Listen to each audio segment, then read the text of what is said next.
Also, there's so many AI products that can qualify leads now, do all the other stuff. Marketing is taking on a bigger role in terms of the funnel itself because they can control it more and because of AI tools. So what does that mean and what does that look like? I don't know the answer, but my gut says we're going to find new channels, or we're also going to take existing channels and make them much more impactful. I'm Jonathan Gandalf, and welcome to the Content Cocktail Hour, powered by The Juice. Our mission is to squeeze out the deepest secrets of B2B marketing professionals to help you push your brand to the forefront of the industry. Let's raise the glass. Welcome back to the Content Cocktail Hour. Jonathan Gandalf here, founder and CEO of The Juice and the host of today's episode.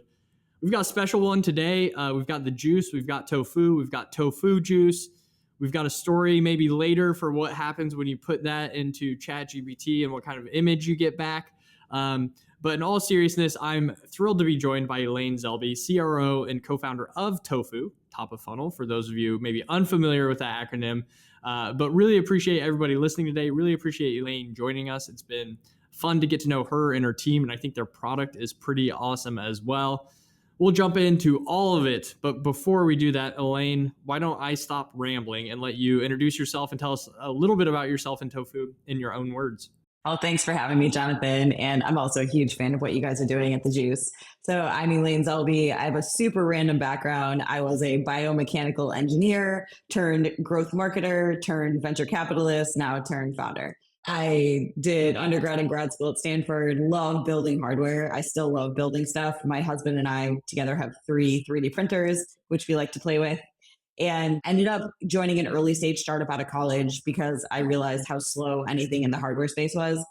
I was on the product side, but nobody was doing go to market, and I'm extremely extroverted. So I just started doing it. And I love being the connective tissue between that customer touching function and then anything product and engineering. And so I kind of found a home for myself there. I got really good at what was called growth hacking at the time. And through that, we raised about 75 million from some great investors like Andreessen Horowitz. And their partners kept sending me portfolio companies to help with growth hacking. That turned into becoming an advisor to some VCs, eventually led me to join one and learn the investing game. Spent about 5 years doing seed investing at the intersection of AI and enterprise SaaS. That also gave me a really great 10,000 foot view of what's happening in the world of AI, in particular, generative AI. And then I saw the opportunity to go build Tofu and kind of had to jump. So at a high level, what we're trying to do is we're creating a holistic platform to rebundle and automate top of funnel go-to-market for B2B teams. So we are trying to be I hate to use the term co-pilot, so we call it a sidekick, but we're trying to be, regardless of what your function is within a marketing team, whether you are on the demand gen side, the content side, the digital marketing side, the lifecycle side, the international side, we can be an accelerant, a co-pilot, and really automate a lot of your current workflow. I love that. I knew the VC background. I didn't realize there was a biomechanical engineering background as well. There is some parallel between growth marketing and like biomechanical engineering and like the human psychology and trying to crack it and put it together. And I don't know, there's something there. I like problem solving and logic and data and things like that. Yes, run to problems and solve them. I love that. Well, I'm excited to dig into everything that Tofu's up to and kind of your perspective on everything that's happening, AI, content, B2B marketing in the space. I think that'll be really interesting. But this is the Content Cocktail Hour. So we always like asking our guests before we jump into the meat of the conversation, what are you enjoying drinking nowadays? I'll tell you what I'm not drinking, and I'm not drinking tofu juice. So that's one that I think I'm going to keep off of my current palate. My husband makes fun of me because I drink about 8 to 10 sparkling waters a day, like in the cans. And we have a soda stream, which I don't use, but I will buy every flavor. I am flavor agnostic. The one I'm particularly enjoying right now is I think it's Polar Springs pink lemonade, or raspberry pink lemonade, which is delicious. And then I love whiskey. Right now, I'm particularly enjoying a bourbon called Rock Hill Farms. Oh yeah, that's for the like real bourbon enthusiasts out there. That's a good one. I lived in Kentucky for 4 years, so I know my bourbon well. And it's actually interesting. That's the second time Polar Springs specifically has been referenced on this podcast for sparkling water. So they're doing something right. They're good and their flavors are more interesting, in my opinion. There's a long running memes about LaCroix being, essence of lemon in it. So cool. Well, appreciate that perspective. Let's jump into all things AI, content, It's been a really interesting few years, and I think a really interesting time for you to launch Tofu. This era of do more with less, and I think it's one thing to say it, but it can be interpreted any number of ways. I think sometimes it's just mean you have less and you want to do the same amount. I think sometimes it's like do more with more is what they're saying, is like you're just gonna like we want to do more of everything, right? But I think what you all are doing at Tofu is genuinely helping people take what they have, or even knowing that they're losing some of what they have, and actually do more with it. I got a quick demo a couple days ago and was really impressed by it. How much has kind of the current market environment actually influenced what you are building explicitly at Tofu? I think it's less of the current market influencing us. It's more around how we message the value of what we do. And I think it's been an interesting chicken and egg of we had the pullback in the market generally in the recession. Plus, I'll also credit Elon slashing the Twitter team and people realizing, ooh, we can do that too, with making teams leaner than ever. However, the goals and the metrics and the KPIs have gotten bigger, or at least status quo. They've definitely not gotten smaller like the teams have. And so that kind of came up with this whole mentality of how do we take a lean team and do more? And I think AI has come to fill those gaps. And so I'm not sure whether that pullback in the market accelerated AI or AI accelerated the do more with less mentality and letting people stay lean despite the market coming back. It was funny, when you and I met at this event this past week, this was our very first conference sponsorship, and we had some banners. And one of the banners, the very top, said, do more with less. And people don't read banners, but I had dozens of conversations where people were giving me the same story using different language. They were saying, we have a lean team, or we're lacking the resources to get a lot of the stuff done, or we have really big goals we're not sure how to hit, or whatever. And I would just turn and point to my banner, and everyone started laughing because what they were really telling me is, we have to do more with less. Yeah. How much of what you're also helping people do? Because we've seen this a lot with content where maybe content is initially a brand and creative endeavor at a company. And then over the last 2 years, it's like, well, wait, we also need this to be a demand gen use case, right? Like we need to generate leads from it. Like we were just interested in awareness and impressions. Are you all helping like people actually expand their own personal skill set, or maybe not personal skill set, but the kind of influence of their role within an organization? Totally. And let me take that question in two parts. So, one, I actually want to dive into something you just said around content. So, content is the core of literally everything a marketing and I would argue most early pipeline sales does. This is the emails people are sending, the nurture programs they're doing, the actual case studies that they're using to get people and to hook them, the ebooks and guides and more top of funnel educational content, the webinars that they're generating for all stages of the funnel. Like everything starts with content. And so truly that is the anchor, the cornerstone of everything a marketing team does. Now, where we feel pretty strongly and what we kind of benchmark this company against is we still believe the humans need to do two core things. They need to be the creatives and the strategists. And that means identifying what is our core messaging and positioning. Who are we going after? What are the value propositions we should use when speaking to them? Things like that are important. Other things around what should our branding look like? What channels should we be doubling down on? How do we take in data insights and make strategic decisions based off of that or based off of what we're seeing competition do? Those are the things that the humans want to be doing anyways. The stuff in between, not so much. Let me use a webinar as a great example. Of course, that's going to have to be done by a human today. I think in the future too. Some people might argue with me on that.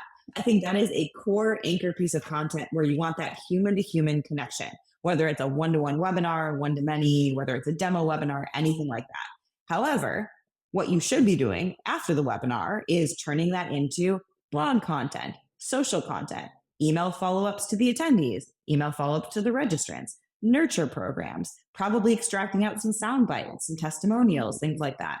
That's the work that we don't need the humans to do, nor should they want to do that. That's kind of like the manual task that isn't creative or strategic. Actually, that's great insight. Those listening to the podcast, I know you can't hear me, but I am vigorously nodding along to everything Elaine's saying there, and big fan of kind of content being core to everything. I think that AI has, initially we were worried it was going to replace creative work. I think when generative AI first became widely available, there was some fear that it was going to replace creative work. And I think what you reference is actually exactly right. I think what it's actually allowing is more time for better creative work because it's filling in the cracks elsewhere, like you said. Like it's doing everything else. And I think that creative and strategic work is actually becoming more valuable thanks to AI when it is human, because we've got the AI sidekick to assist with everything else. So I think that's really strong perspective. Completely agree. I think you all are on the cutting edge, leading edge of all things AI adoption. You can become absorbed in it very quickly, but I know there are also marketers out there that just haven't had the time to get up to speed on everything that's happening in AI and maybe use it as much as they would want. What would you say to somebody who hasn't jumped on the AI bandwagon yet? Are they missing out, or what should an organization or maybe an individual marketer who isn't using AI yet in their day to day, how do they get up to speed on everything that's happening? There's a lot of stuff out there, and I think sometimes it's overwhelming. I think what I find where people are either reticent or a little bit late to the game, they're afraid to use it. And honestly, there's a very low barrier to entry. And not only that, I've worked with a few people on this before.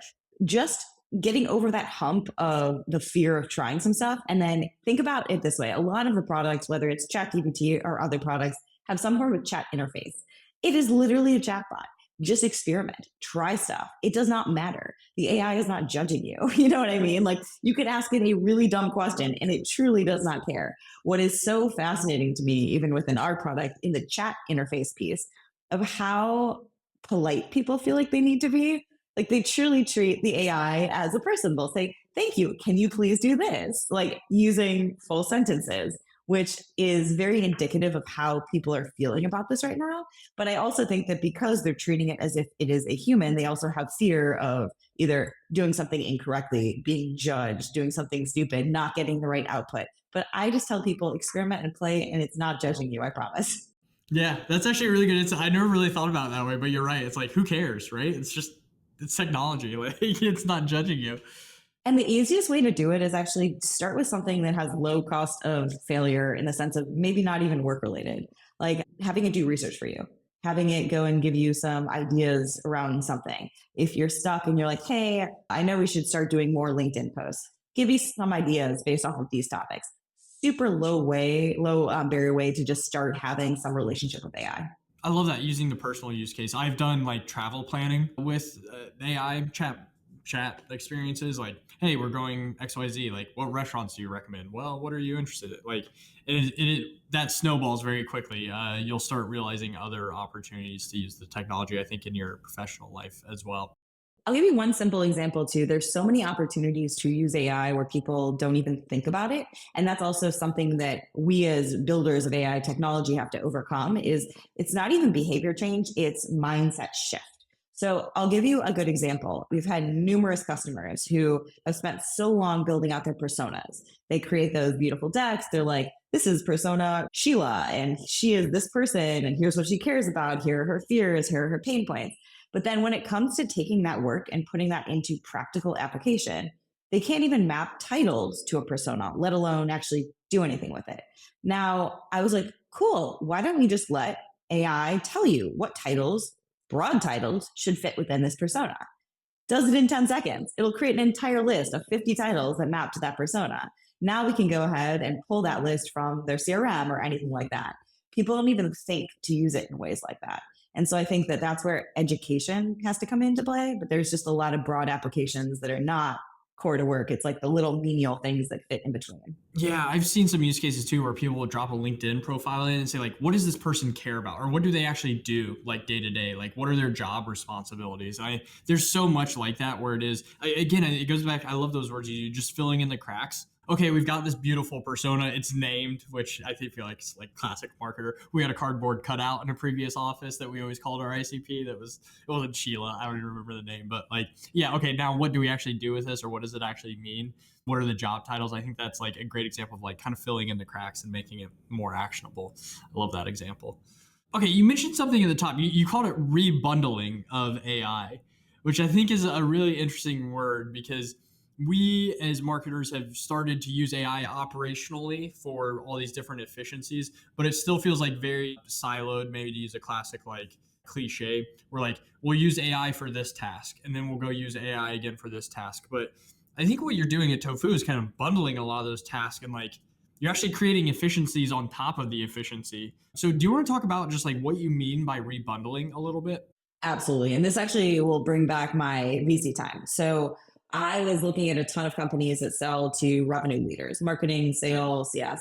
And I kept hearing the same thing over and over again of we have too many tools. And if you look at the average Series A and B companies, they already had over 100 different tools, many of which were just on the sales and marketing side. And there's a whole host of problems that come with that. You have different UI UXs, you have different data silos. None of them are using the same type of branding or messaging. It's just a bit of a mess. But I would say go to market teams were some of the worst offenders in buying point solutions that did one tiny slice of a workflow really well. And marketing teams in general tend to also be a bit siloed in terms of what their day to day function is. You have one person who just does email marketing. You have one person who just does paid digital. You have one person who just does events or webinars. So each person wanted their own tools to do the work. The problem with that, as we mentioned, data silos, all that, but also cost. Also, we needed to get RevOps to go and pass information between all these things. And executives wanted fewer tools. They wanted one thing that was a platform that was going to do 80% of all that functionality well, but all in one single platform. And that was an insight I got just seeing so many tools and talking to so many leaders. And I think we saw this opportunity not only to figure out where is AI best used to enable marketing teams, but also to help rebundle that entire stack. One of the examples I like to use is I think Salesforce did a fantastic job of kind of bundling the entire bottom of funnel and post sales stack. And what we see ourselves doing is doing the exact same thing for top of funnel. And I feel like that had to be a very intentional decision for you, because I feel like it would make sense for most new companies to start very narrow and then like start to layer on and become a platform, right? That's always kind of like you start point solution, then you become platform. But you've kind of reverse engineered that. And you said, no, we're going to start platform and bring this all together from the very get go.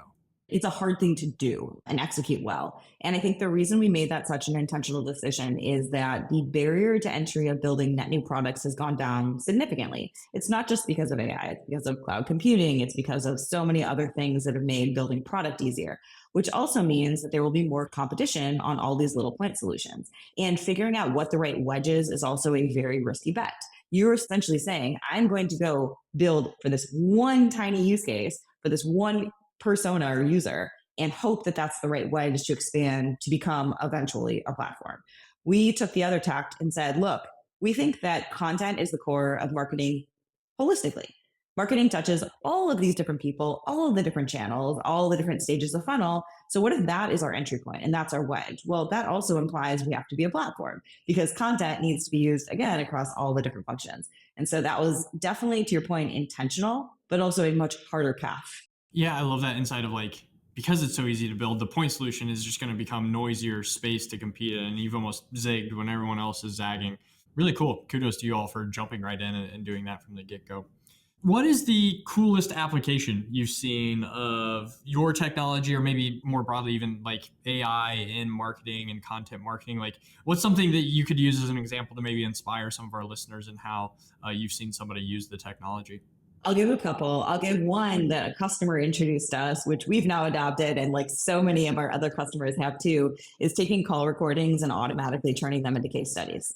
So most people have a very standard way of what their case studies looks like. For ours, it is 3 big blocks of text, 2 statistics, 1 quotation, and then information about the company.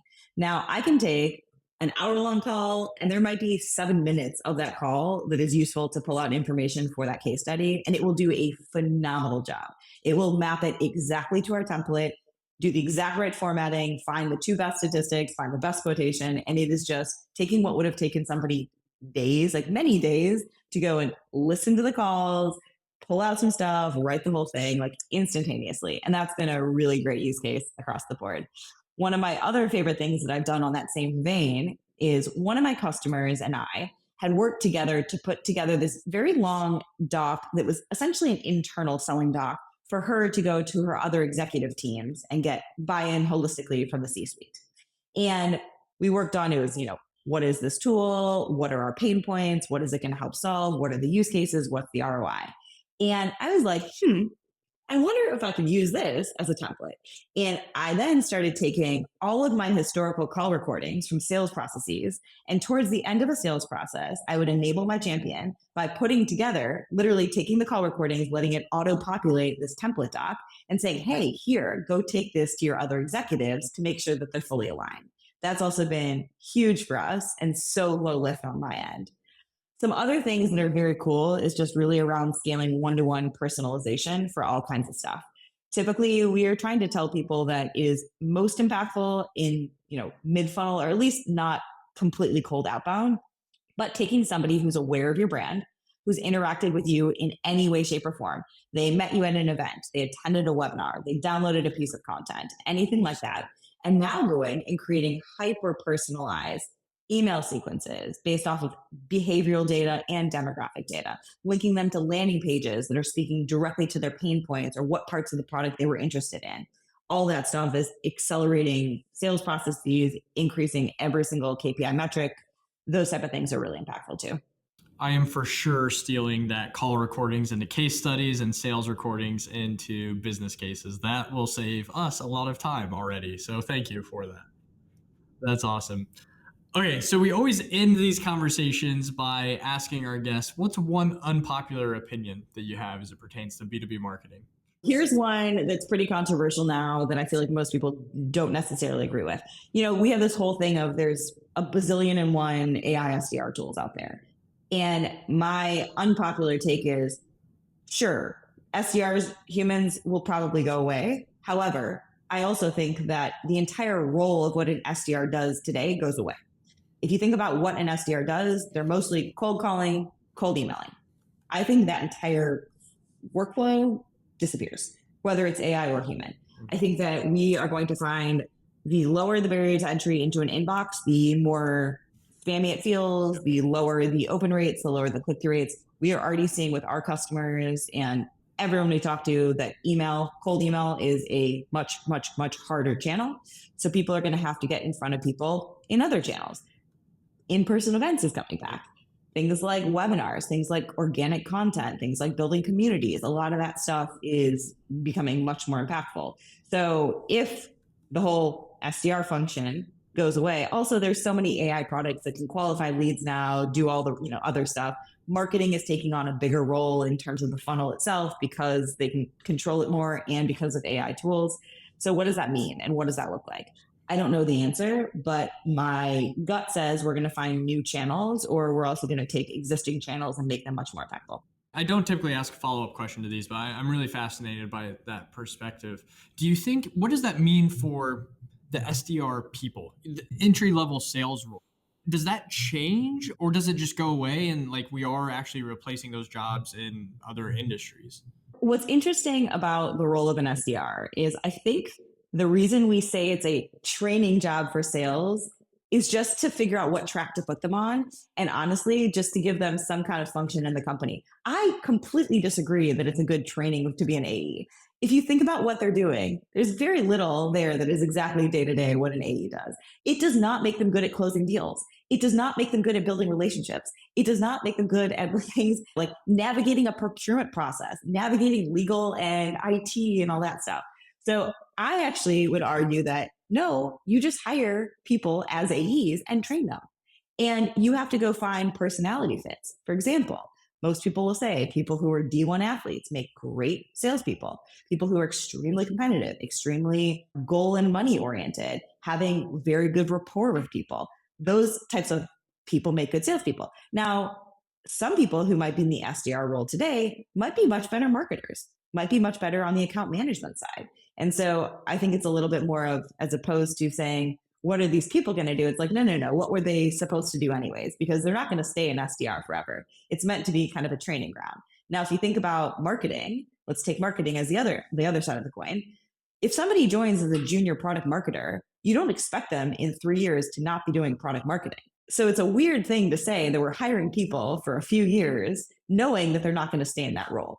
That's really interesting perspective. I like the sales dev role. I think it's been a really important role for people to experience. I've led marketing teams where sales dev has reported into marketing. So I really like people, and I think you even referenced it, like the D1 athlete who becomes a sales dev. Like the person who's okay with failure and doing a job that is really hard for a period of time, I think is a really good way to learn. But you're right, they're not doing AE activities. So I think that perspective is shifting my perspective a little bit. That's really interesting. Well, Elaine, if people want to learn more from you or about Tofu, what's the best way to do that? The best place to find me is either at tofuhq.com, which is our website. LinkedIn is also a great place, trying to do a lot more there.